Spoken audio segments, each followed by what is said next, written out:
हाँ जी, आ गए। चलिए आ गए हैं तो बहुत ही अच्छी बात है। और आपने इस वीडियो पर क्लिक कर दिया है तो इसलिए मैं दिल से कहूँ तो आपके लिए क्लैप करने का मेरी इच्छा हो रही है। तो इसलिए मैं दिल से आपसे के लिए क्लैप कर दे रहा हूँ, क्योंकि आप भी इसी में के हैं क्या, जो सोच रहे हैं कि बिना पढ़े पास होने का कोई तरीका मिल जाए, कोई रामबाण इलाज मिल जाए जिससे मैं मतलब जान लूँ और अच्छे तरीके से मैं पास हो जाऊँ।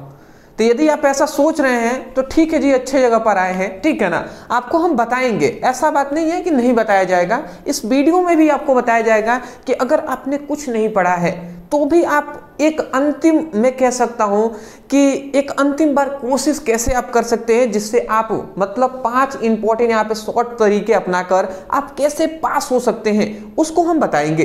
बहुत सारे ऐसे भी स्टूडेंट होंगे जो बहुत ही थोड़ा बहुत पढ़े होंगे, मतलब उनका कहना ये होगा कि सर हम तो बहुत ही कम पढ़े हुए हैं या कुछ काच ऐसे हमने देख लिया है, तो क्या हम पास हो जाएंगे। तो मैं कहूँगा कि भैया पास होने के लिए ना बहुत ज़्यादा मेहनत नहीं करनी है, बट हाँ उतना अगर किए हुए हैं जितना की आवश्यकता है तो पास हो सकते हैं। नहीं होंगे तो मैं 5 आपको तरीके बता रहा हूँ, उसको अपनाइए, बिल्कुल मुझे चांसेस है, मुझे विश्वास है कि आप अच्छे नंबर से पास हो जाएंगे। तो चलिए जी बनते हैं और आगे हम चलिए देखते हैं कौन कौन से तरीके हैं। सबसे पहला आपको तरीका जो अपनाना है वो है अपने हैंड राइटिंग को अच्छी करें। सबसे पहला आप सभी से रिक्वेस्ट रहेगा कि जो भी स्टूडेंट अपने हैंड राइटिंग पर फोकस नहीं कर रहे हैं उनसे रिक्वेस्ट है कि अपने हैंड राइटिंग पर फोकस करें। क्योंकि कहते हैं ना, first impression is the last impression, मतलब पहले की जो छवि है वही आपके अंतिम भी छवि पर भी इफेक्ट करता है और अंतिम छवि पर भी वो प्रभावित होगा। तो पहले आपका राइटिंग अच्छा होगा तो जो टीचर चेक करेंगे तो आपका राइटिंग देखेंगे तो राइटिंग से ही बहुत जो टीचर होते हैं वो ऐसे देख लेते हैं, तुलना कर लेते हैं कि हाँ ये लड़का अच्छा है, पढ़ने में ठीक होंगे। तो इसीलिए राइटिंग को आप सुधारें। राइटिंग के लिए आपको क्या करना पड़ेगा, आपको प्रैक्टिस करना पड़ेगा। बार बार आप क्या कीजिए, प्रैक्टिस कीजिए। जितना अधिक प्रैक्टिस करेंगे उतना ही अच्छा आपका राइटिंग होता जाएगा। आशा करता हूँ आप समझ के होंगे। तो राइटिंग पर आप फोकस करेंगे ना, करना चाहिए दोस्त। आप पर डे 2 पेज 1 पेज आराम से लिखिए और आराम से अच्छे से लिखिए और फिर से प्रैक्टिस भी कीजिए। अभी भी मतलब कुछ दिन तो हैं जितने में आप कर सकते हैं। आप प्रैक्टिस ऐसे नहीं कि कुछ लिखें, आप निबंध लिखना सीखिए, आप लेटर लिखना सीखिए, ठीक है, अच्छे से लिखना सीखिए, आप साहित्यिक जीवन परिचय लिखना सीखिए। इस तरीके से सीखिए जी, समझ रहे हैं ना। चलिए जी, पहला आप इसका इस्तेमाल करेंगे जिससे क्या होगा कि आपका जो इंप्रेशन है वो अच्छा जो टीचर के सामने आएगा। तो इसलिए पहले तो आपको अपना क्या करना है, राइटिंग सुधारनी है। दूसरा हमें याद रखना है कि प्रश्न में क्या पूछा गया है इसको समझिए। दूसरा क्या है, दूसरा आपको यही सबसे पहले समझना है कि प्रश्न में हमसे क्या पूछा गया है इसको हमें समझना है। बहुत सारे स्टूडेंट ऐसे ही प्रश्न देखते हैं, उनको समझ में नहीं आया कुछ भी लिख देंगे। खासकर वो क्या करते हैं, गाना लिख देते हैं। मैं देखता हूँ बोर्ड एग्जाम में वो कहते हैं कि मैं अपने एरिया की ही बात कर रहा हूँ। अब मैंने खुद जब बोर्ड एग्जाम दिया था क्लास 12 का, तो मेरे कुछ फ्रेंड्स थे, वो कह रहे थे कि जो क्या था ना कि साहित्यिक परिचय था तो ऊपर थोड़ा सा लिख दिया, नीचे कुछ लिख दिया, बीच में हमने गाना लिख दिया। ऐसी गलती आपको नहीं करना है दोस्त, याद रखेंगे। गाना नहीं लिखना है, उसी के संबंध में आपको टॉपिक कुछ लिखना है, ठीक है ना। समझिए, मतलब क्या प्रश्न में पूछा गया है इसको आपको समझना है और उसके संबंध में, उसके रिलेटिव में कुछ क्वेश्चन लिखना है। बट फिर से ये क्वेश्चन आता है स्टूडेंटों का कि सर हो सकता है कि मुझे कुछ क्वेश्चन समझ ही में नहीं आ रहे हैं, वो मतलब मुझे आएगा ही नहीं, तो हम क्या करें। कोई क्वेश्चन ऐसा होता है ना जो हमें बिल्कुल भी नहीं आता, तो हम क्या करें। तो उसके लिए तीसरा आप इस्तेमाल कर सकते हैं ये कि जब कोई क्वेश्चन ना आए तो आंसर कैसे लिखें। तो आंसर कैसे लिखना है जी, तो क्वेश्चन के बारे में लिखें या उससे संबंधित टॉपिक लिखें। समझ रहे हैं, जैसे कि कोई क्वेश्चन है अगर आपको दे दिया, उस क्वेश्चन के बारे में आपको नहीं पता बट उससे संबंधित आपको कुछ पता है, तो वही लिख दीजिए जी, ठीक है ना। ये बातें आप समझ रहे हैं। तो उससे संबंधित टॉपिक हमें लिखना है। मतलब एक और बात मैं कहना चाहूंगा, भैया कुछ लिखिएगा, गाली गलौज नहीं करना है आपको उसमें, ठीक है। ऐसे मतलब ऐसे विद्वान भी स्टूडेंट है, वो मतलब कॉपी है कि क्या है वो समझते ही नहीं है, वो कुछ भी लिख देते हैं, कुछ भी। दोस्त ऐसा नहीं करना है, समझ रहे हैं ना। तो ऐसा बिल्कुल भी आपको नहीं करना है।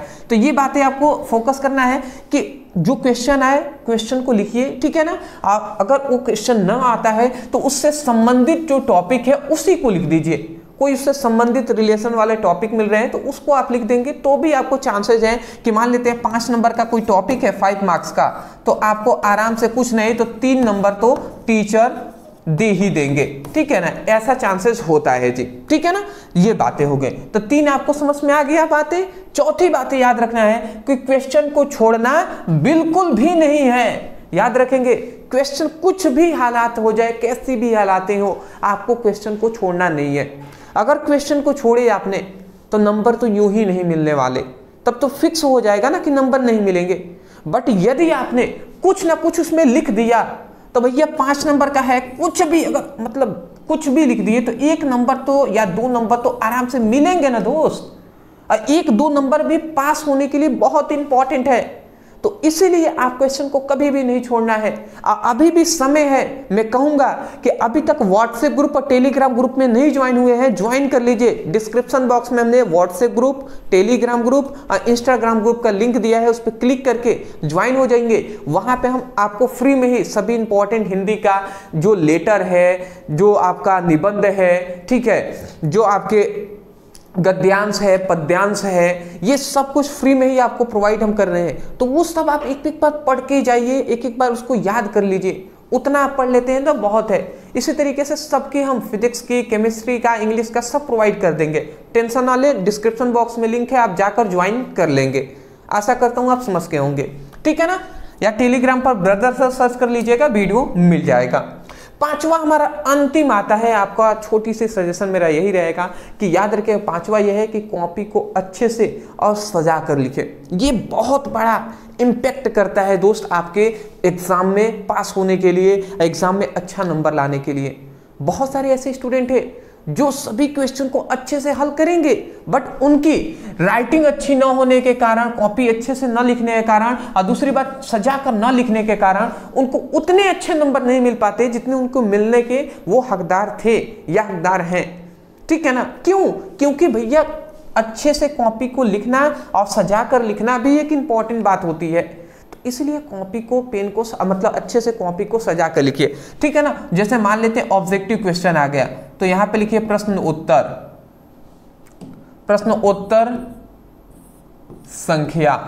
इस तरीके से आप प्रश्न उत्तर संख्या, अब मान लेते हैं पहले का लिखना है तो प्रश्न उत्तर संख्या फर्स्ट यहां पे लिख दें। और इस तरीके से ना लिखकर ये 2 आप इस तरीके से अच्छे से, ये 2 इस तरीके से, अब देखिए स्केल तो मेरे पास है नहीं तो अच्छे से आप 2 आराम से रेखा खींच दें। उसके बाद अब यहाँ पे क हेडिंग डालें, फिर से उत्तर लिख दें, फिर से यहाँ पे ख हेडिंग डालें, फिर से उत्तर लिख दें, ग हेडिंग डालें, उत्तर लिख दें, घड़ी घ हेडिंग डालें, उत्तर लिख दें, अंग हेडिंग डालें और उत्तर लिख दें। तो इस तरीके से लिखना है। अब मैं यहाँ पे अच्छे तरीके से राइटिंग नहीं दिखाई दे रही होगी, मैं समझ रहा हूँ, मोटे पेन का हमने यूज़ किया है यहाँ पे तो उतना अच्छा नहीं दिखाई दे रहा होगा। मेन बात है ना, आप समझ रहे हैं या नहीं। अगर समझ रहे हैं तो अच्छी बात है दोस्त। तो ये कुछ बातें हैं जिसको मैं ये नहीं कहूँगा कि जो बिल्कुल नहीं पढ़े हैं उनको ही ये बातें 5 ध्यान देनी है, ऐसा बिल्कुल भी नहीं है। जो स्टूडेंट बहुत कुछ पढ़े हुए हैं, जो तैयारी कर रहे हैं, उनको भी ये 5 बातें विशेषकर ध्यान देनी है। और अंत में कहूँगा, मैं आपके अपने तरफ से कह रहा हूँ कि रोल नंबर पर आप फोकस कीजिएगा, अपना रोल नंबर अच्छे से भरिएगा, अच्छे से सब कुछ चेक कर लीजिएगा। आशा करता हूँ दोस्त आप समझ के होंगे। मैं यही कहूँगा, अब कुछ दिन बचे हुए हैं, कुछ दिन आप मतलब जो कुछ भी कर रहे हैं ना उसको थोड़ी देर के लिए साइड रखिए और अभी फोकस कर लीजिए अपनी स्टडी पर। मैं आशा करता हूँ कि इतनी बातें जो स्टूडेंट अपने परिवार के प्रति, अपने प्रति, अपने माता पिता के प्रति सीरियस होंगे वो बात समझे होंगे। तो अभी आप फोकस कर लीजिए पढ़ाई में, फिर से देखा जाएगा जी आगे क्या करना है क्या नहीं, ठीक है ना। समझ रहे होंगे आप। चलिए जी, व्हाट्सएप ग्रुप और टेलीग्राम ग्रुप का लिंक है, ज्वाइन हो जाएंगे, इंस्टा पे फॉलो कर लीजिएगा। कल मिलते हैं दोस्त एक नए टॉपिक के साथ, एक नए वीडियो में। Thank you so much for watching this video. Thank you.